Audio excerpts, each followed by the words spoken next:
znamená celistvosť a úplnosť. Je to vlastne predpor, na ktorý význam sa nadobudne až po spojení s ďalším slovom. A to nejako definuje aj tú našu tvorbu a fungovanie. Sme akoby závislé na spoločnom dialogu a priznávame si potrebu sa spájať s druhými.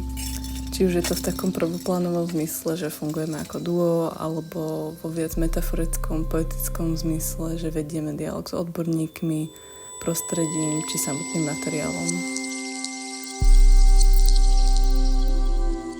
Akoby radi vyzdvihujeme to, že nás formuje naše okolie a to všetko vidno v našich výsledných projektoch.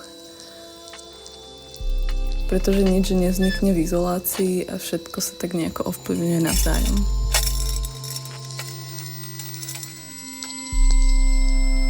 V našej tvorbe stále vyvažujeme určitú našu tendenciu spadať do pragmatickosti, racionálnosti a komplexných vrstevnatých projektov s určitou vizuálnou citlivosťou.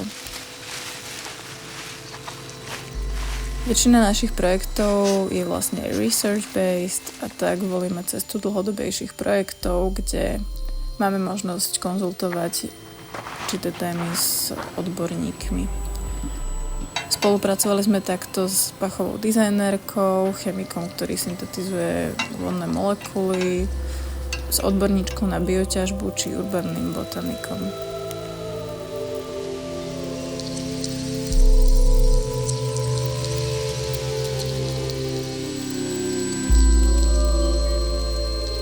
Často majú naše projekty veľa vrstiev, od vizuálnej a senzorickej až po vrstvy, ktoré sme diskutovali s odborníkmi v danom sektore, čiže celkom také technické.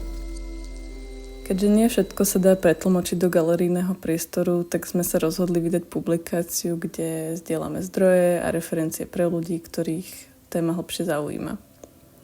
Chceme podporovať zdieľanie a open source knowledge a zároveň s tými informáciami môže divák stráviť svoj vlastný čas vo vlastnom tempe a zdroje mať archivované do budúcna v nejakom celku. Náš prvý projekt sa venoval téme bioremediácie.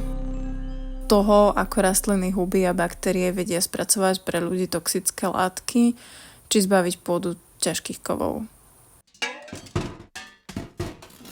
Pre nás to fungovalo ako nosný narratív, akési búranie mýtu toho, že rastlinstvo je vždy to krehké a človek by ho mal tým pádom chrániť. Chceli sme nabúrať aj také čierno-biele videnie environmentálnych záťaží. To, čo je toxické pre človeka, nemusí byť nevyhnutne toxické aj pre iné druhy. Tým sme chceli aj načrtnúť viac než ľudské učenie a medzidruhovú spoluprácu. Totiž istý rozpad ekosystémov alebo aj celkovo sveta je v istom momente nevyhnutný a miesto toho, aby sme sa silou mocou držali témy dobro versus zlo, kde zlo reprezentuje človek a dobro príroda, asi budeme musieť nájsť práve hýbaciu silu a nový potenciál v tomto rozklade. Rozlišovať nuancy a zároveň to brať ako komplexný a stále meniaci sa celok. Pri tomto projekte sme sa spojili aj s kanadskou odborníčkou na bioremediáciu Lailou Darvish a vedkyňou Zonou Bartovou, ktorá sa venuje bioťažbe.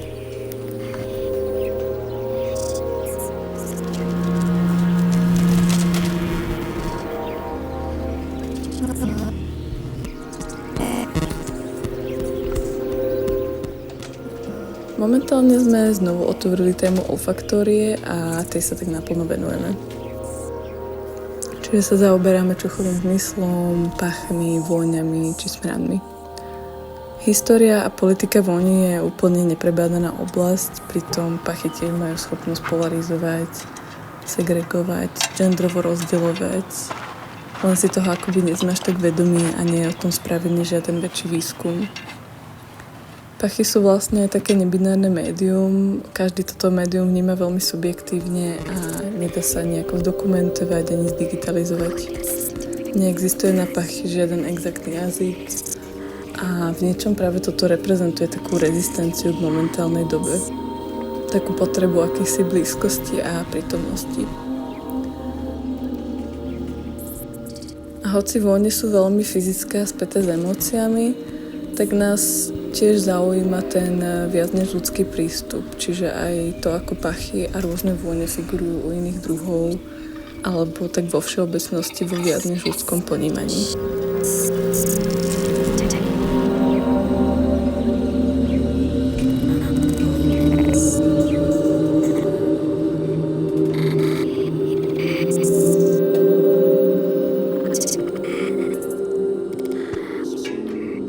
Zatiaľ sme dokončili projekt Autochora, kde sme sa pokúsili vytvoriť niečo ako pachové fosílie.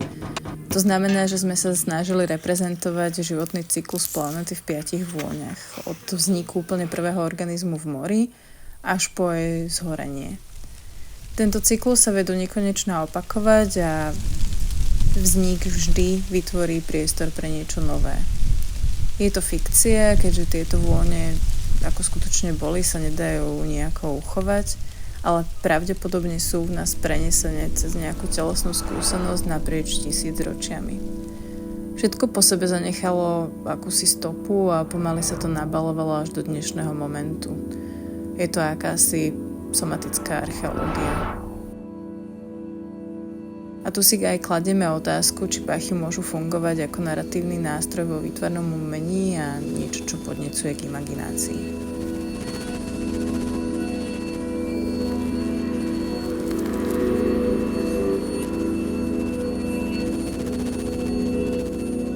Čo sa týka tvorby autorských vôní, tak experimentujeme s rôznymi prístupmi. Spolupracovali sme s pachovou dizajnerkou Máriovou Ilievou v Amsterdame v Mediamatiku, kde sme mali prístup k najväčšiemu olfaktorickému archívu v Európe a mohli sme si nakombinovať vône z raw materiálov. Tam sme mali práve prístup k takým bežnejším materiálom, ktoré sa bežne využívajú v parfumérii, ale potom sme chceli a vlastne začali extrahovať aj vlastné vône. Napríklad posledná vôňa zo série Autochora, vôňa zániku, je nami vlastne už extrahovaná vlastne z materiálu zo zhorenej budovy v Atenách.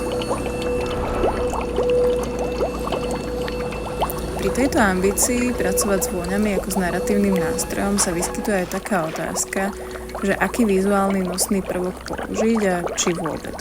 Či to nenechať celé stať len na čuchovom zmysle.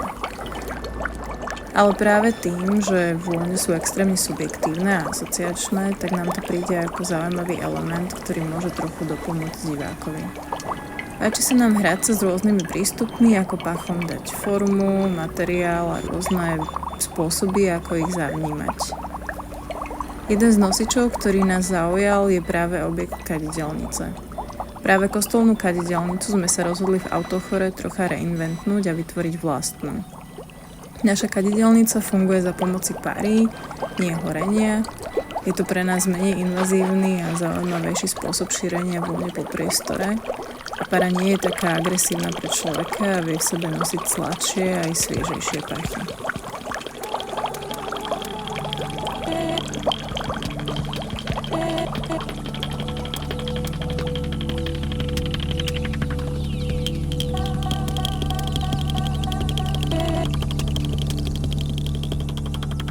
Kadidelnica a viacero objektov v našej tvorbe je zo skla. Je to jedno z primárnych médií, s ktorými momentálne pracujeme. Miesto akoby perfektných geometrických tvarov skôr mimikujeme organické formy a sklo nám príde aj ako taký prirodzený meč k pachom. Funguje ako dobrý nosič a zároveň tiež pozýva k spomaleniu, k pozornosti a k zvedomovaniu priestoru. Pri práci so sklenenými časťami v našich inštaláciách musíme dávať hrozný pozor na každý pohyb a celkové prostredie a zvyšuje to tak tú našu citlivosť k priestoru, k tomu objektu a aj k nám samým. So sklom pracujeme autonómne, máme malý sklársky ateliér, kde pracujeme s laboratórnym sklom. To sa dá aj ľahko recyklovať a znova pretaviť do inej formy. Čo sa týka motivov a tvarovosti, často sa odrážame od vegetatívnej alebo celkovo mimoľudskej ríše. Hľadáme prieniky a vyberáme práve motívy, ktoré sú napomedzi racionálnej vedeckej ilustrácie alebo reprezentácie a niečím, čo pôsobí imaginatívne až symbolicky. Baví nás stierať tieto hranice. Napríklad to, čo je reprezentácia určitého druhu planktónu, môže niekomu pripomínať tvar slnka či kvitnúci kvet.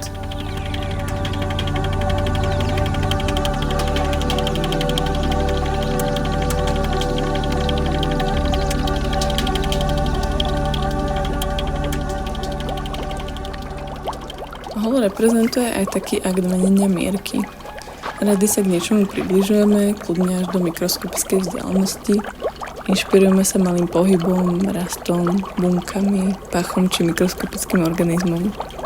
A potom sa oddelíme a vložíme tento fragment do širšieho kontextu. A práve tu sa z neho stáva metafora aj preto, ako fungujú naše sociopolitické vzťahy.